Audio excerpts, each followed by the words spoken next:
Hey, salut à tous, c'est Alex pour Alexandre Europarts, bienvenue dans une nouvelle vidéo qui s'annonce électrique.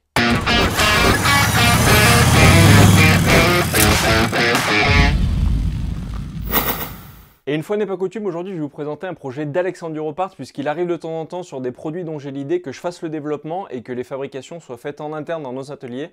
C'est par exemple le cas avec l'atelier AD Design qui fait tout ce qui est conception, fabrication, découpe, etc. de tous vos kits déco, stickers sur mesure, personnalisés, etc. Tout est entièrement fait dans nos ateliers.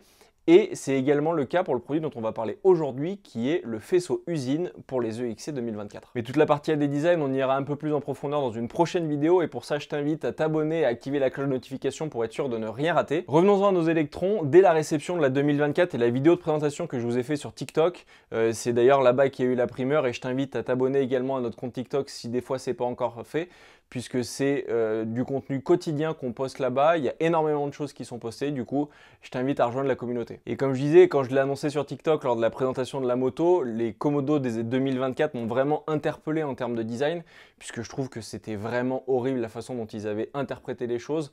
C'était pas du tout esthétique, c'était pas fonctionnel, ça faisait des grosses choses pas du tout esthétiques.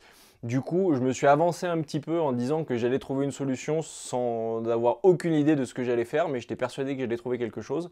Et aujourd'hui, c'est le cas, et c'est ce que je suis en train de vous présenter avec ce faisceau usine qui vient se mettre en lieu et place de l'origine et qui honnêtement n'a vraiment rien à voir. Et honnêtement, je suis très heureux de vous présenter ça aujourd'hui, mais ça n'a pas été sans mal, ça a été énormément de recherche pour pouvoir vous faire quelque chose de plug and play, vous n'ayez pas de modifications à faire et surtout que ça puisse se monter sur la moto facilement sans que vous passiez 3 heures à vous arracher les cheveux.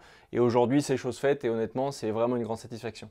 Et je te montrerai un peu plus en détail après, mais quand tu regardes là le guidon, c'est vraiment beaucoup plus épuré qu'à l'origine. On se rapproche un petit peu des faisceaux qu'on arrivait à faire sur les anciennes générations et moi, c'est vraiment ce qui me plaît. Un bouton start, un bouton stop, quelque chose de vraiment propre, assez design, bien câblé. Et c'est vraiment une satisfaction d'avoir réussi à faire ça quand on voit le départ et comment c'était fait. Il y a vraiment beaucoup de boulot. Bon, je vous avoue, au départ, j'avais annoncé travailler dessus sans avoir aucune certitude d'arriver au résultat final. Mais aujourd'hui, je suis très heureux de pouvoir vous présenter notre faisceau usine qui se compose du coup de ces deux éléments distincts.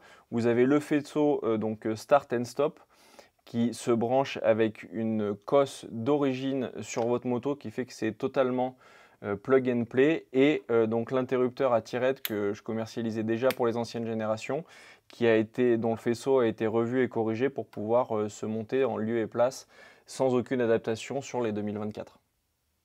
Et notamment dans les mises à jour qui ont été adoptées au niveau de l'éclairage dont je vous parlais juste avant, c'est qu'aujourd'hui, ça permet d'avoir une moto totalement fonctionnelle, exactement comme elle l'était d'origine avec votre ancien faisceau, ce qui fait que vous conservez le feu arrière allumé en permanence avec les capteurs de freinage actifs qui permet du coup d'avoir la surbrillance du feu arrière quand on freine de l'avant ou de l'arrière et qui permet de passer le contrôle technique de certaines courses sans aucune difficulté. Et l'interrupteur à tirette à l'avant vous permet d'activer ou désactiver votre éclairage avec donc cet interrupteur qui est vraiment style usine. Je vous mettrai une photo des captures écran qu'on voit sur certaines vidéos où c'est vraiment ce type d'interrupteur qu'utilisent les motos et c'est le petit détail qui personnellement moi me plaît beaucoup. Pour ce qui est du montage, c'est très simple, je te montre ça tout de suite. Il suffit du coup que tu sortes ta cosse d'origine qui est là dans son petit logement, tu l'enlèves, tu appuies sur la petite partie bleue qui est là qui dépasse et ça te permet donc de libérer ta cosse. Donc tu vois, c'est exactement la même que celle que nous on te fournit sur le faisceau d'usine. Et tu vois donc sur la fiche que tu as enlevée que tu as une petite partie bleue à l'intérieur de ton connecteur qui en fait est un détrompeur.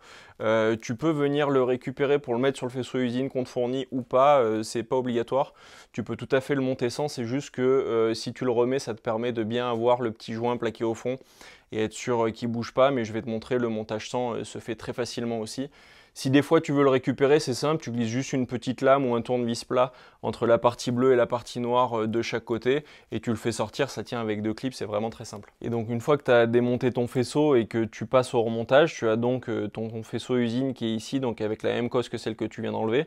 Tu vois là, moi j'ai pas remis le détrompeur histoire de te montrer et tu viens donc tout simplement le rebrancher en lieu et place comme ceci et tout se met très bien, tu as juste à remettre ta cosse dans le clip d'origine comme ça et à passer à la suite. Une fois que tu as refait ton branchement, tu as juste à mettre tes boutons de chaque côté du guidon.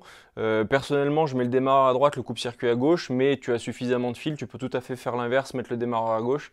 Si c'est ta préférence, ça change en rien le fonctionnement du faisceau. Enfin, dernière étape du câblage, encore une fois, c'est très simple. Tu viens enlever ta cosse ici qui gère ton éclairage, défaire ton bouton qui ne te servira plus à rien, pour venir du coup brancher ton interrupteur à tirette à la place, puisqu'on a exactement la même cosse que l'origine, donc c'est vraiment plug and play, tu n'as aucune modification à faire.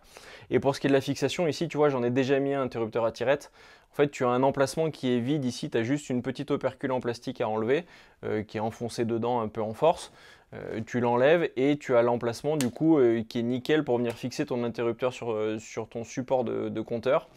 Et ça tient vraiment super bien en place et ça te fait un fini qui est nickel et qui est hyper accessible. Et une fois installé, tu peux avoir un résultat un petit peu comme ça si comme moi tu aimes bien avoir un cable management qui est super clean, qui permet notamment d'éviter qu'il y ait des fils qui traînent.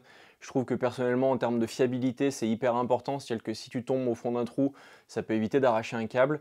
Et honnêtement, quand tu vois un guidon comme ça qui est hyper clean, il n'y a rien qui dépasse, etc. Je trouve que personnellement c'est magnifique. Et alors là du coup je t'ai fait un petit assemblage histoire que tu puisses te rendre compte du fonctionnement du faisceau et voir que tu as exactement les fonctionnalités d'origine, c'est-à-dire que tu as bien le démarrage. Tu as bien le démarrage de ta moto qui est là, le feu arrière qui s'allume, qui est toujours actif avec le frein exactement comme on veut. Ton coupe-circuit qui est également actif, important parce qu'il le teste toujours sur les cousses pour vérifier que ça marche. Et ton phare qui s'actionne avec ton interrupteur à tirette qui est devant ton guidon. Donc tu as exactement le même fonctionnement qu'avec un faisceau d'origine, sauf que tout est beaucoup plus clean, tout est beaucoup plus propre et honnêtement ça a quand même une autre gueule. Je te mets le lien dans la description, pense à t'abonner, activer la cloche de notification pour être sûr de rien rater des prochaines vidéos qu'on va poster et surtout de partager autour de toi et notamment à tes potes qu'on est 2024 et qui veulent avoir des commodos un peu plus sympas que ce que nous propose KTM d'origine sur les motos. Allez, à la prochaine, ciao! Thank you.